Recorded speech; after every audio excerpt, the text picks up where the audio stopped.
Welcome back, everybody, for another episode of California Labor Law Odyssey.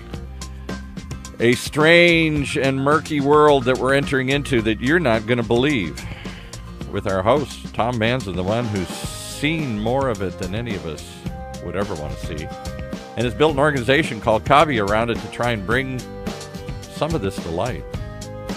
So welcome our guest, our host, for this next episode, Tom Manzo. Hey. How you doing, Paul? I'm doing good. Identify yourself. So you're president of a company. You're not just a professional organizer or attorney. There's so many people that found these organizations and that's all they do in their whole life, or they run organizations or whatever. This was an outgrowth of an experience that happened to you in your life, right? Yeah, absolutely. So my name's Tom Manzo. I'm founder of the California Business and Industrial Alliance, and we've been in existence about 1 year and 1 month. And I also run a manufacturing company called Timely Industries. We make pre-finished steel door frames. Okay. And how many employees roughly do you have? Or what we size? have 200 employees. Okay. The company started in 1971, and everything we do is made in the USA. We don't import anything, including our steel. Prior to all the tariffs and everything like that, we were bringing in U.S. American-made steel to begin with. Good guys. All right. And you brought along another good guy here. You're a general counsel. Identify him and have him join the conversation. Welcome, Rob Pepple. Yeah, my name is Rob Pepple. I am counsel for PAGA. I also work as a labor and employment litigator at the firm of Epstein, Becker, and Green, and I'm just along for Tom's ride. All right. Well, it's been an interesting ride so far. This is episode 2 of this Odyssey.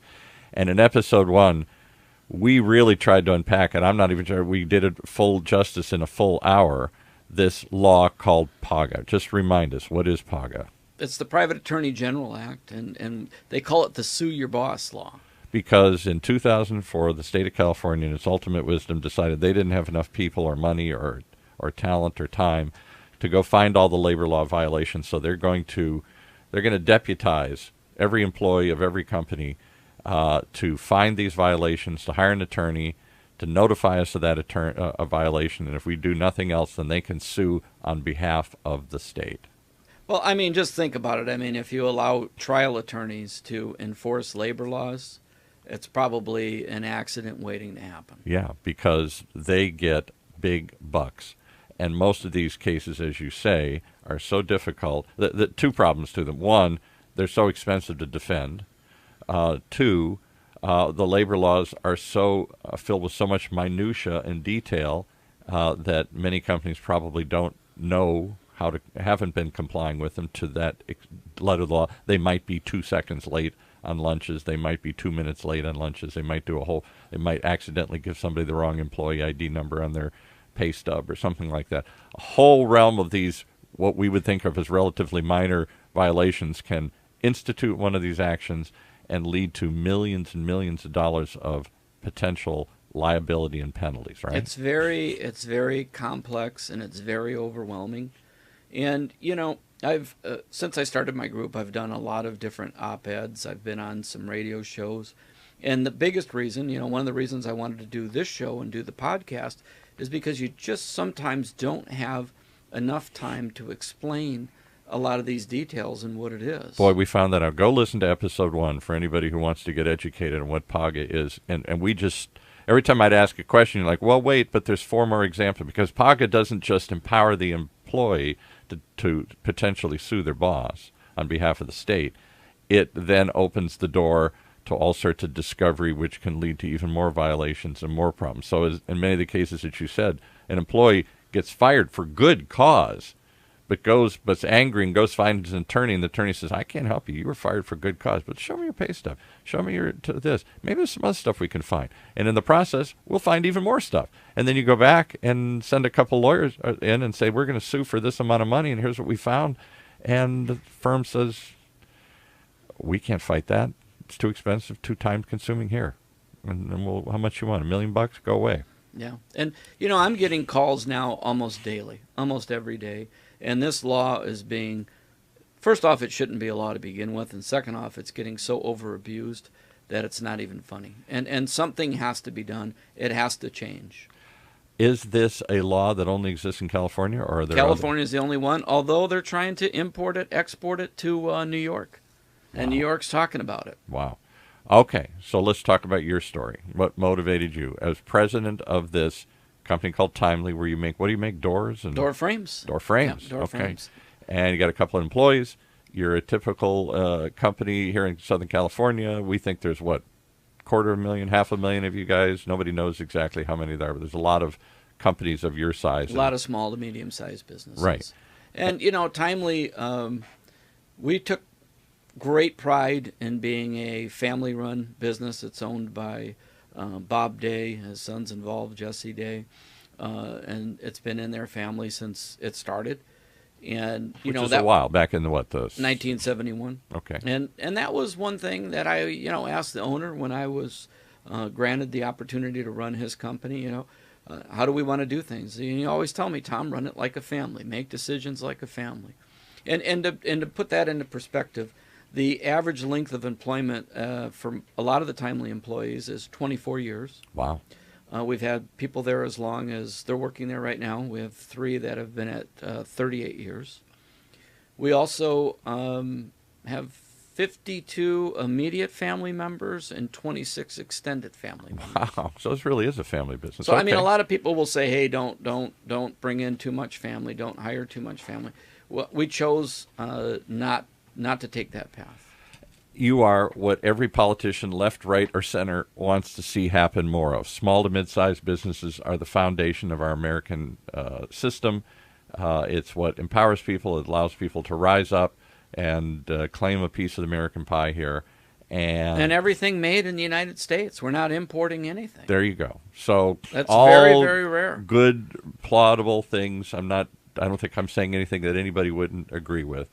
Now, in the process of creating this law, how many of you 300,000 businesses here in Southern California are at risk of being sued? I would say everybody's at risk of being sued. Everybody. And the problem is the Labor Law Digest. It's so thick. It's hard for people to read. Most people now, companies need to talk to attorneys. Hey, can I fire this guy? What should I do? How do I handle the situation? And any labor law violation can lead to a PAGA wage and hour lawsuit. And now somebody's suing on behalf of not just themselves or even the category, a class of people in like a typical class action suit. They're suing on behalf of the state of California, which allows them extra power to go in and investigate. Get all the information you need. Right. To get all the information. And once they do, they often find other things, and it multiplies. Not often, always. Always. All right, so tell me your story. Well, this happened to you. We took great pride in offering a flexible work schedule. It was something that we thought was great. And what everybody supposedly dreams of these days. Yeah. And I can accommodate if I got to go pick up my kids or I want to do something else. I can be flexible. Well, our flexible work schedule actually was in the factory, which a lot of people don't do. So people could come in at 5, 5:30, 6, 6:30, 7. We actually had people in the offices that would come in as late as 9 o'clock. So now...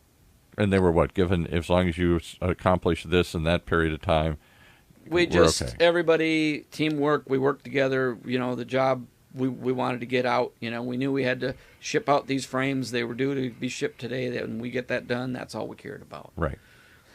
So the main thing was a lot of people want to take lunch together. I mean, you've been working with somebody for 15, 20, 25 years. But we all arrive at a different time. You've got, a cousin, an uncle. We've got 3 generations of a family working there right now. Hey, I want to go have lunch with my grandpa today. But Grandpa came in at a different time than Junior did. Correct.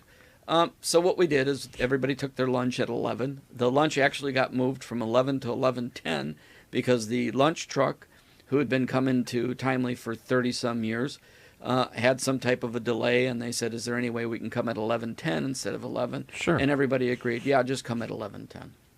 Okay. So what happens is you got people that start at 5. Employees wanted this. Management's okay with it. Why not? Right. Employees start at 5. They take their lunch at 11:10. They are 1 hour and 10 minutes late for lunch according to the law. If somebody started at 6, they are 10 minutes late. All right. And this never occurred to you or to them. This was just Never seemed like a good- occurred to any of us. Any of us. Now, the other thing that we did, and we made this more of a fun thing. So, safety is very important. First You know? lesson, don't do things for fun. All right. So First we- lesson is don't do anything nice for your employees in California. Yeah, that's right. Force them. Deny all those urges to be a good person. Yeah, Yeah, you'll okay. be penalized for it. The voice of the cynical attorney speaks. All right, Yes. but maybe not so much cynical. All right, so you what's the fun thing you did? Well, we had a safety incentive if somebody stays safe, and we did quarterly lunches, we had giveaways, we did safety T-shirts. Every Wednesday, we all wear safety T-shirts. Motivators, incentives. Yeah, and I mean the amount of this incentive or bonus was about, I don't know, maybe $800 a year. You know, just a way of saying thank you. Yeah, Please stay safe. makes sense. So we had a worker that was involved in a workers' compensation claim. She slipped and fell, which nobody's seen, and she was struggling with her case. And it was almost absurd because the doctors that were giving the notices said she couldn't sit longer than 10 minutes and couldn't stand longer than 10 minutes.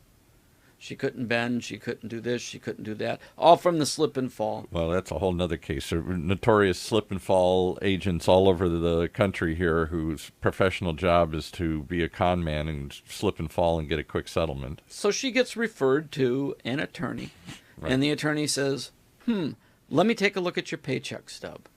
And before you know And it, she's saying, paycheck stuff. I slipped and fell. What's Yeah. that have to do with this? before you know it, we end up getting a letter from the state. You know, PAGA claim has been made, and they accuse us of, I think, 9 different infractions. Private Attorney General Act. Private Okay. Attorney General Act, and we had to turn over documentation and information. Which wasn't free or cheap. You Not gotta at go, all. You got to go pay somebody We had to go audit. through the time card. You know what the worst part was is we did not have our employees punch in and out for lunch unless they left the building. Oh, no, Tom, tell me that's not true. Well, we wanted to show them we trusted them. Yeah. And quite frankly, if somebody went to the microwave 2 minutes early or somebody was talking, you know, and 2 minutes longer. 2 minutes longer, we weren't going to dock them for that. That was not our style. We're adults. We're adults. family. We're family. Frowned upon in California. All right, okay. All right, so So, you weren't even having them check in and We're having them check in and check out, and so, you know, it might have worked for us, might have not worked for us, but we had a lunch bell that went off. So they said because of the lunch bell that went off, this is when the employees felt they had to take their lunch. So we were past 5 hours, and because of that, we were in violation. Wow. And you couldn't go back and say, no, everybody agreed to this. Let's give everybody No. sign the thing. Come Doesn't on. matter. Doesn't matter. Can And the then employees waive that? Can they say, no, we like this? No, they can't. And you know I mean maybe Rob. Yeah, so to jump in, the standard for taking a lunch is an employer must provide a lunch. So employees individually can say, I can take it late, I can take it short. But when you get that PAGA letter, you know, they're going to assume that every lunch break that's not perfectly compliant on your time records is wrong. Because And- you'd have to prove otherwise. They'd You'd have have to to almost go through and sign an affidavit for everyone and say, on Tuesday, no, that was me. I said I wanted to leave late. Right. Exactly. More record keeping, more bookkeeping. So you know what ends up happening is they find out on our safety incentive, we didn't calculate that correctly. We didn't calculate it correctly in the overtime rate. This little bonus, this little Yes. T-shirts, this little free lunch you were giving people who... This little bonus was not calculated correctly. So between the bonus, Well, how was it not correct? I don't understand. How could it not be Rob? correct? Yeah, let me jump in here. This I'll is a try to good put one. everyone to sleep. So when you pay someone overtime, so in California that has anything over 8 hours or in a day or anything And is over overtime anything extra too you give them, like an incentive or a bonus? Right, yeah. So when you pay someone overtime is anything over 8 hours, over 40 hours in a week. use $10 as an example, Yeah. so everybody Okay. can see the math. So, but the the math. important premise is that it's not 1.5 times the hourly rate of pay. It is 1.5 times the regular rate of pay. And the way the regular rate was explained to me when I first started practicing was that it's like a soup. Assume everything goes into the soup. Sometimes you don't put some things in, but default it goes in. So things that go into the regular rate of pay are, of course, hourly, commissions, per diem, So all these different types of things go in, and importantly, Whether you pay somebody per diem or not, these are just the kind of things they expect to must see in be the soup, right? Exactly, right. And the multiple is 1.5 times whatever that soup is, whatever that pot of money is. 1.5 times for what? For a penalty? Or Yeah, for, so for when you pay someone overtime, it's not 1.5 times $10 an hour. It's 1.5 times all of that compensation. oh, I see. Oh, So that's why potential compensation. exactly right. So here's the important thing: is that discretionary bonuses are not in the regular rate of pay. Non-discretionary bonuses are in the regular rate. So you would say discretionary bonus. What does that mean? Yeah. I mean, this sounds like a discretionary program to me. No, not so much. Indeed, this is how far some cases have gone with what discretion means. The legal rule is that employers must maintain discretion as to the fact and amount of payment up until very near the time that it is given away. Oh, here's my favorite case to cite on this example. It's public, so I can talk about it. I believe it was Best Buy stores had what was called a Bravo program, and managers would walk around and give people the equivalent of a gold star for doing whatever, anything a manager liked. Bravo. And so those names would go into a hat. At the end of the month, they pull a name out of the hat, and they get a $50 gift card. Okay. Multiple levels of discretion built into this program. Right. I can decide who. It's arbitrary. You're doing a good job. You get to get your name in the hat here. The card Very discretionary. card was pulled out near the end of the month. Right, And random. so the court said non-discretionary bonus because the amount was always set.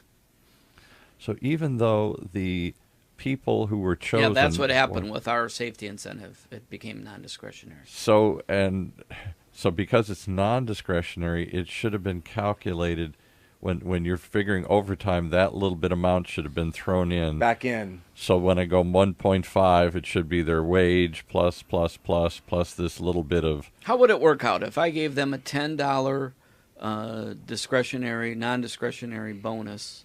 What would the math be on that, Rob? I have a calculator that I built into this. I Okay. like my Excel. I'm not a great math person. I could do the exact math if you Yeah, like. give us an But example.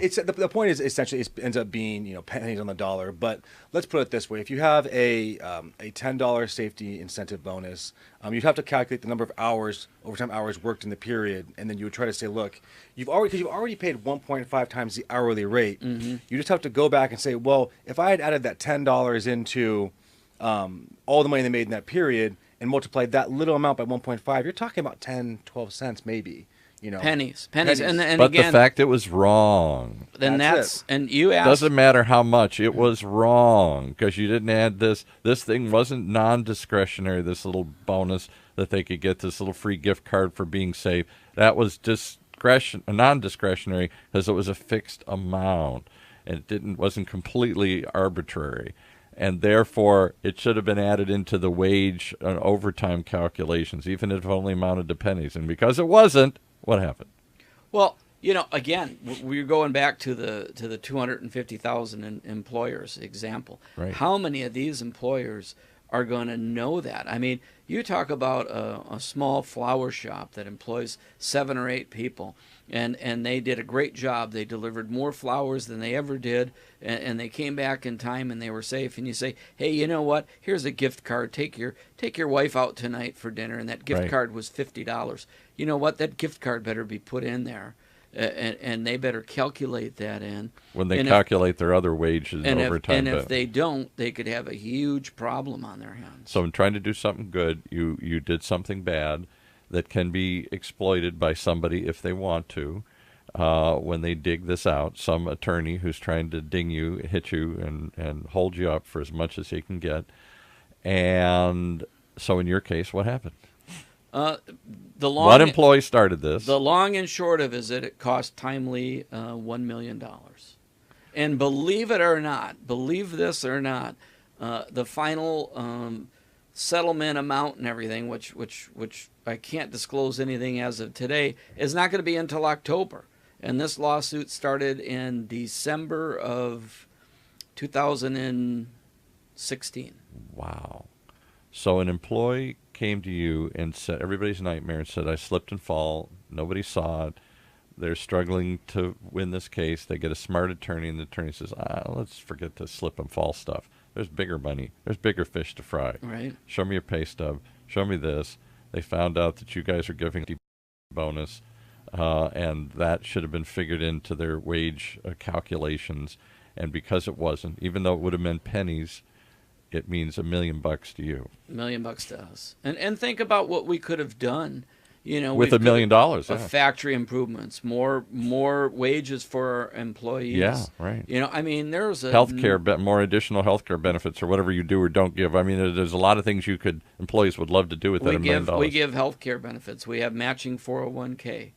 I mean, we feel we're a good company that does a lot for their employees, and we were being treated, especially by the state. What did the rest of your employees say when this happened? Because this $1 million you paid out went to who? Let's clarify that again. The $1 million, whatever the number. Finally, I know the settlement's still up in the air, or whatever. But let's say it's $1 million.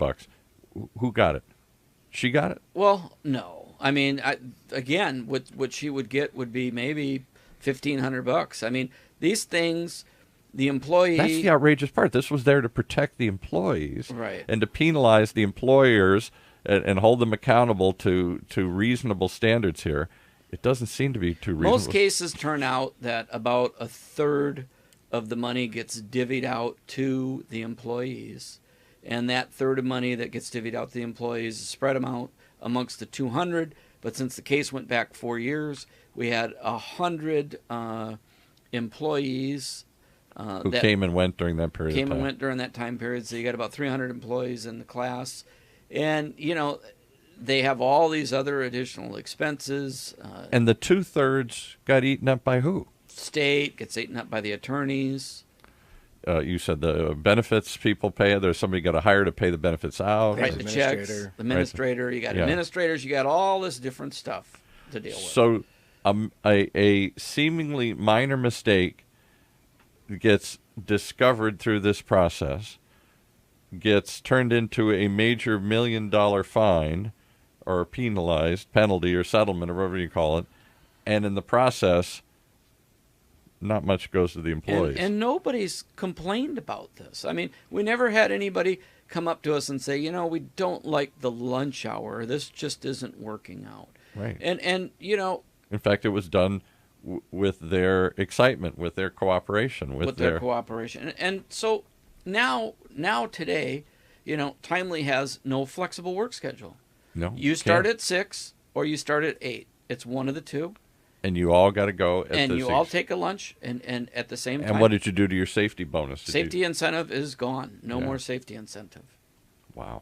How did anybody benefit from that? Except the attorneys. It ruined the culture of the company. Yeah, I'll bet it really destroys did. It destroys company cultures. And what ends up happening is you have the minority again making decisions for the majority. And the minority is a lot of these really bad employees. The bad seeds are making it very difficult on all the good employees that show up on time to work every day, that want to give the extra, that want to do things. And when you have somebody come up to you and say, Tom, my daughter's playing soccer today and I don't want to miss the game.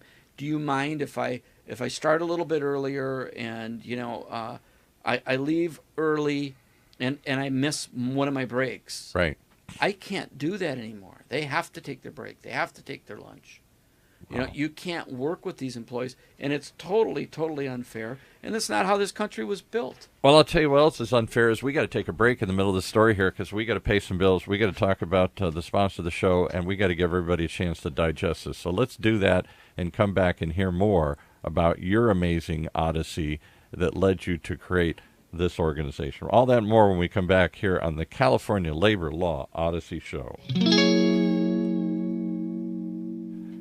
And as we break, we want to remind everybody that there is an organization behind this that you can find out more about. You can join the California Business and Industrial Alliance, CABIA, as we keep calling it here.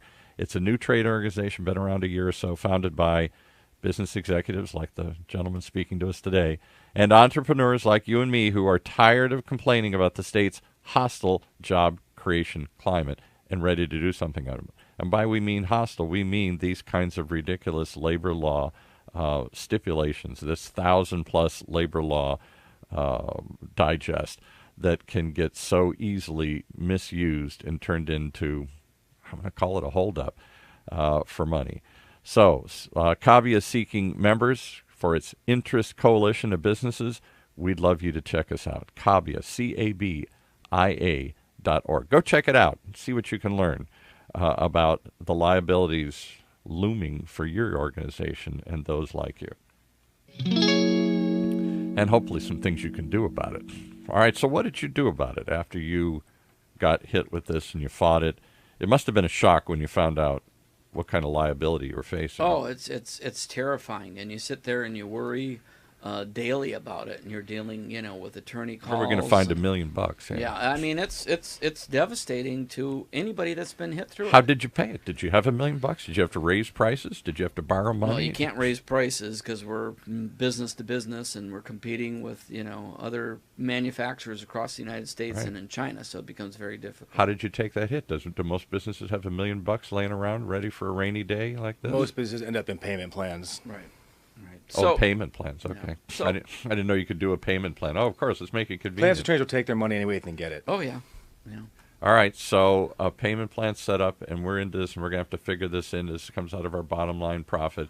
We were going to improve the facility. We were going to invest in new equipment. We were going to hire some more people. We were going to expand. We were going to do something good, and that gets delayed or dropped. Well, many years ago, when I was a young man, growing up in the Detroit area. Yes, where we both come from here. That's we right. share that heritage. That's right. So, I learned a long time ago, if you don't... By the way, it's Detroit, not Detroit, so let's get this correct here. Yeah, I got a more emphasis on the E. It's Detroit. So I learned a long time ago, if you don't stand for something, you'll fall for anything. And it was... Say that again. I like that. I've never heard that before. That's something my father would have said. Yeah. If you don't stand for something, you'll fall for anything. You'll fall for anything. Okay. And I said, this is really an atrocity what's happening here. So I started to reach out to local trade organizations, national trade organizations. The chambers, the business, you must be some manufacturing alliances or something you guys belong to, or manufacturing groups. Well, I reached out to a lot of different folks, and they didn't know that much about PAGA, and they were not that interested. It was not in their wheelhouse. Is that because this only exists in one state? Is that because, well, it's not new. It's been around since 2004. Must be lots of... It's only recently been used by plants attorneys. This remained dormant for a long time. Okay. Probably the last 4 to 5 years. Yeah, somebody really woke up and said, hey, there's money there. There's big money there. And so a whole category of these predatory attorneys that we all fear started popping up. And they don't have to do much to get this money, I'll bet. Nothing. They write a couple nasty letters. They do a quick review, and they say, we think there's this kind of dough laying out there. Listeners, here's the reality. Between $50,000 and $75,000 per employee is what that trial lawyer is thinking. When they look at your business and they look at your company, they're saying, you got 100 employees, I'm going to get you for about $750,000. And you're saying every company out there, big, little, small, is probably at risk. There are thousands and thousands of companies that are being sued. There are nonprofits that are being sued. Salvation Army, Goodwill Industries. They got sued? Humane Societies. I have a PAGA case right now, and I can't divulge it because it's in confidential settlement negotiations.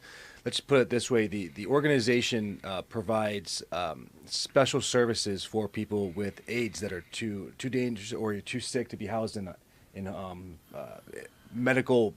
I'm trying to keep the client confidential. Long story short, they're trying to help really sick people. The nonprofit helps people with AIDS, and they got hit with a PAGA lawsuit. And it's probably going to cost them hundreds of thousands of dollars. All right, so everybody's susceptible to this. Everybody's susceptible. Why don't we know this? Why are we all walking around blind, stupid, and dumb here and thinking we're safe? People are afraid to speak out. I'm in the middle of a case. I don't want to make any trouble. I don't want it to look like I'm anti-labor. And when I started reaching... Or if I raise my hand, maybe more stuff will come down on me. More suits will come. We have members of our organization who have been sued multiple times. Oh, jeez. 2, 3, 4 times. And you'd say, well, didn't they learn the lesson the first time? Doesn't work that way. One group was a set of salespeople that didn't have a commission agreement in place.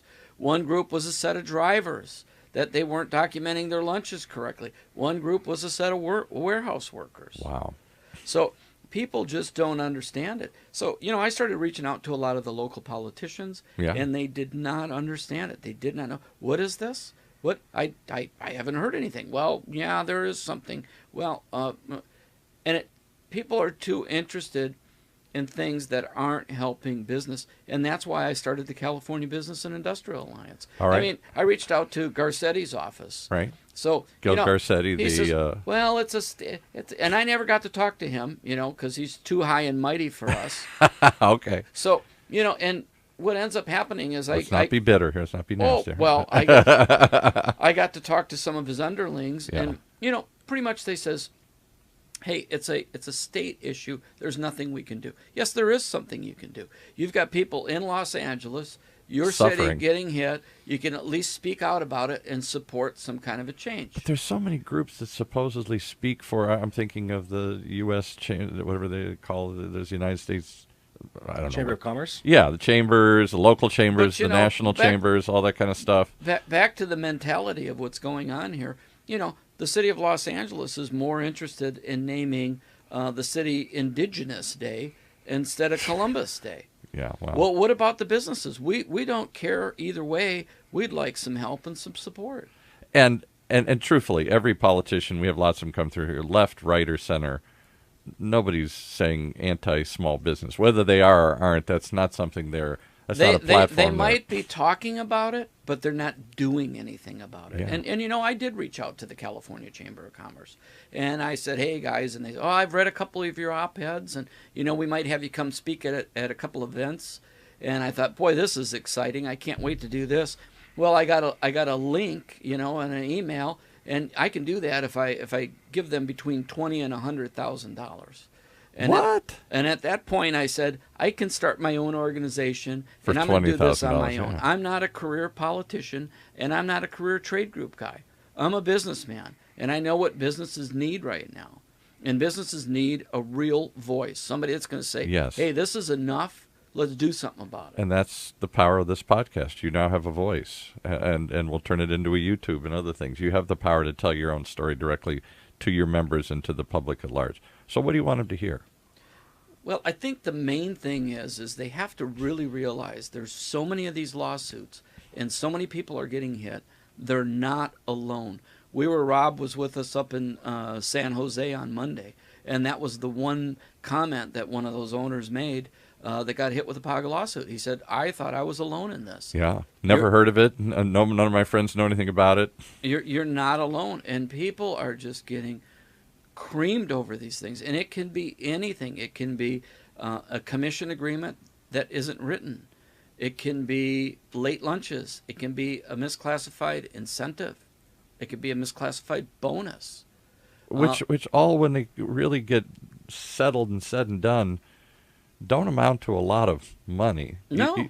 The employees didn't lose a lot. In fact, maybe they gained some flexibility or freedom or some other things out of it. But it only takes one disgruntled employee to bring this to light, to hire an attorney, notify the state, because they have to notify the state first that they're going to file a lawsuit, and the state does nothing. Then they get to go forward, and now they don't just represent themselves, they represent the state of California attacking you. Yeah. What's so interesting about these labor laws, or these employment laws as they were, is that it's a unique area of the law where intent does not matter. Almost any other lawsuit that you do, Yeah, you must gotta have some show- level of culpability. You want to do something wrong, or at least you were negligent here. Right, right. This is strict liability. This is the same as putting a product in the stream of commerce. Right. Yeah, you don't have to show, you don't have to prove that they were up to no good, they should have known better, they were negligent, or that they knew what they were doing was a violation. This is And most of the people that are getting hit outrageous. aren't negligent, because they wouldn't have companies that have been around for 15, 20, 25, 30 years. They wouldn't have employees that have been around so long. So what kinds of things, labor violations, can they? Just give me 6 or 7 or 8 or 10. You say the labor code's 1,000 pages long, so potentially there's thousands of things they can find. There's a lot. There's one quick case I wanted to bring up, and it's the Starbucks case. Right. And the Starbucks case is kind of interesting because this was a organization that tried to fight it because they thought it was wrong, Right. and then ended up losing. So what the case was, they had a manager that worked there. And what happened was the manager would close the store every night. When he closed the store, he would have to punch out, go turn the lights off, lock the door behind him, and he would walk to the parking lot, but he would walk the the women, the waitresses or the waiters, they would all walk to the parking lot together. Sure. Across the street. Right. And what ended up happening was he claimed that he wasn't getting paid for that. All this extra time. All this extra time. After he clocked out. And this extra time amounted to anywhere between about 20 seconds to, I think it was a minute 20. Is that right, Rob? Sounds about right. Yeah, it was about a minute. When they amount tried of to time. calculate the amount of time he was taking to shut this thing down and walk They out call the store. it, give us the lawyer fancy word for this. Yeah, so, well, the defense to this is de minimis amounts of time. De minimis What is is a what is Latin. de minimis? It's a Latin word It's meaning a Latin word, I mean, like less small than or minimum, than. yeah. It's a essential. So under federal law, too small to worry about. exactly. It's not a fancy drink, is it? Right, It no, sounds it's like not. No, but we can create one. A cream de minimis? Yeah. So for 80 years, federal courts have recognized what's called the de minimis doctrine. And the idea is, it's a general statement of common law in the United States, that the law is not going to bother itself with stupid little things. And so this is If it takes 3 seconds longer to do a task, we're not going to dock you for those 3 seconds. Exactly. So for 80 years, it's been the case, it's been codified for 50. And that was the defense that Starbucks put forward, saying, look, this is de minimis. It's hard to track. It's hard to figure out. And you they know, actually won that case, correct? below, and it was appealed. And so the California Supreme Court essentially said, no, this longstanding federal defense does not apply in California. So for all intents and purposes, although the ruling, I don't want to oversimplify. California is so special. Yeah, the California Supreme Court has its own way of doing things. And so essentially said, no, that defense does not apply in California. And there are some situations, there are some things that the court left open. But essentially, for all intents and purposes, employees must be paid for every second of their time. 1 second. And here's what's important. Even if it's 1 second. Here's what's important. The standard in California is not whether the employee reports the time. It's whether or not the employer should have known the employee was working. So if an employee chooses not to clock in and clock out, but you had some reasonable way of knowing that they might have been working, maybe you overheard that he walked someone to their car, that's the standard. Again, intent is not the standard. It is, should you have known? And that standard is very, very tough to beat in California. Yeah, and going back when, again, I'm shaking my head, folks. Go ahead. my Detroit heritage, right? I worked for a company called Wells Cargo for a few years, and Yeah. Wells Cargo sold dishes, dishware, and that. And we would close the store, and we would actually walk in the mall. We would walk the female manager to make the deposit, and then we would walk with the female manager and cashiers to the parking lot. And I don't think any of us expected to be paid for doing that. But unfortunately, there's an employee at Starbucks that feels he should be paid to do that, and an attorney feels that way, and a California Supreme Court judge So how feels much that did way. they get?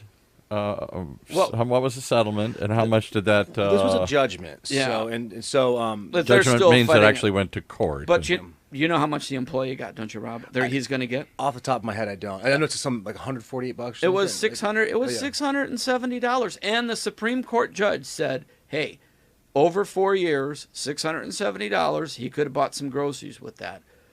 Doesn't look at it's cost Starbucks tens of millions of dollars to defend and fight this case. And some important Left that nuances out. to that are, this case was not prospective, right? So here's what's important: is sometimes when the California Supreme Court does something, or the legislature does something, they say, is it a change in the law, or does it clarify the law? Right. If it's a change, we're only looking at you going forward. Right. And so Starbucks tried to argue, look, this has been a federal rule for decades. de minimis, too It's minor at least to worry it must about. apply going. We get it. If that's the rule, we'll apply it going forward. We don't like it, but if that's the new rule, we'll do it. Not what California Supreme Court said, and I guarantee every employer in California is now exposed to liability, because let me walk you through the penalty scheme that this creates. Okay.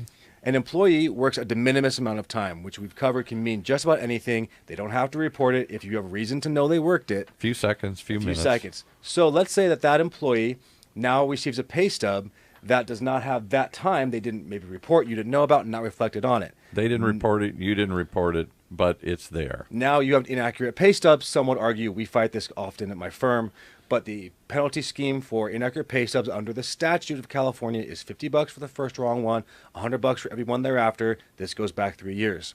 Under PAGA, So if you get paid twice a month, it's $150 a month. it would be $200 a month after the first one. So it's 50, 100, 100, 100, 100, 100. And this goes up to $4,000. up to $4,000 per employee. Now that's just for the statutory penalty. Now under PAGA, the first one inaccurate would be $250. Everyone There's thereafter, an additional penalty. additional penalty, and $1,000 for everyone thereafter. So you're talking about, so basically, if you're paid weekly, you're talking about $51,000 to $51,250 for a year. And then, we're not done. Let's say you terminate that employee. $50,000. If you're for paid a weekly, it would be closer to $26,000. I'm just thinking about something. I don't mean to interrupt, but we kind of had to park far away from here. So based on where we parked and when the show started. That's right. Do I have a lawsuit here, I Rob? think If Paul was our employer, he'd be in big trouble. Nope. So, All right. So, and no, we're not done. We're not done. come Let's say that on, employee is come on. let's say that employee is terminated. my head's And spinning. you don't pay them that 2 or 3 cents that they're owed. Now their wages continue for 30 days. And if the person makes, What? 14, because even though you didn't know you're supposed to pay them, they were not paid all wages upon termination, and so that person would make an extra month, a month and a half of pay. So you came up with 3 levels of there's a statutory wage was statement. which was what to $150 for the first one, $100 everyone thereafter. So let's say you get paid weekly for a weekly employee. That's $400 a week. That's $400 4 of these a month. That's $400 for a month, and they can go back for a year's worth of that, up to $4,000. Correct. So I got $4,000, and then the PAGA on top of it is another. Like you said, like up to $1,000. $250 for the first one. So I've actually done this calculation. Yeah. 1 year of pay stub penalties, excluding the fact that it might go further. If all these things, if you've got the It's statutory, $25,400 for just 1 year of problems of pay stubs are wrong. Just And pay that's stubs. just for one penalties, employee. And that's just penalties. not right. the hour you owe 'em And keep in for mind, the late you have to lunch. keep in mind, you do not have to. I don't want to understate the law here, but you don't have to prove any type of real injury to get these claims. That's what I'm saying. Usually in a lawsuit, somebody has to suffer. And no intent is required. Right. You just got to show somebody knew or had So reason to know. somebody reached out to us, and they were actually pennies off because they were transferring things from smaller business. They were transferring it from QuickBooks into the time clock system, Right. and because of that, it's costing them dearly. So 20. Your quick calculation of the potential penalties on a weekly employee could be as much as like $25,000 per employee, and you got 100 employees. That's 25. I've got the calculation. It's $2,540,000. Because you were slightly off in calculating. That's just for the pay stubs. That's just no. The waiting stacked the violations. the waiting They time stack 'em. penalties would be on top of that. Right. Guys, this is shocking. And let me tell you about abuse. So now I started this nonprofit organization, and we've got, close to 100 members, and I appreciate all you members, anyone that's listening. Thank you for believing in us. Okay. I get calls every day now.